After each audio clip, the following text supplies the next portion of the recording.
نحمده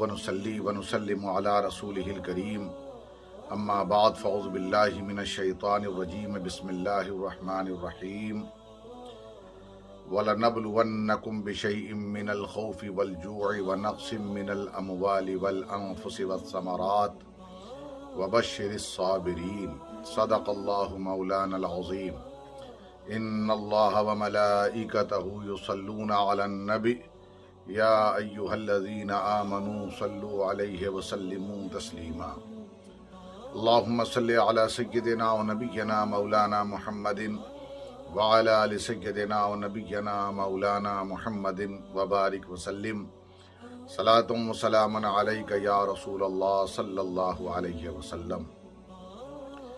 اللہ تبارک و تعالی نے قرآن مقدس میں ارشاد فرمایا اور ہم ان کو آزمائیں گے، کبھی خوف سے، کبھی بھوک سے، کبھی مال کے نقصان سے، اور کبھی ان کی جانوں کا بھی امتحان ہوگا، اور ساتھ ہی ساتھ ان کے پاس جو غلوں کی فراوانی ہوگی اس کا بھی امتحان ہوگا۔ اور خوشخبری ہے ان لوگوں کے لیے جو ان امتحان میں کامیاب ہو جاتے ہیں، انہیں صابر کہا جاتا ہے۔ تو وبشر الصابرین، خوشخبری ہے صبر کرنے والوں کے لیے۔ وَلَنَبْلُوَنَّكُمْ، ہم انہیں آزمائیں گے۔ دیکھیے اسی طرح سے قرآن مقدس میں ایک اور مقام پر ارشاد فرمایا کہ إِنَّ هَذَا لَهُوَ الْبَلَاءُ الْمُبِينُ۔ جب حضرت اسماعیل علیہ السلام کی قربانی کے موقع پر اللہ تبارک و تعالی نے قربانی کا تذکرہ کرتے ہوئے قرآن مقدس میں ارشاد فرمایا کہ إِنَّ هَذَا لَهُوَ الْبَلَاءُ الْمُبِينُ، بے شک کہ یہ بلا ہے۔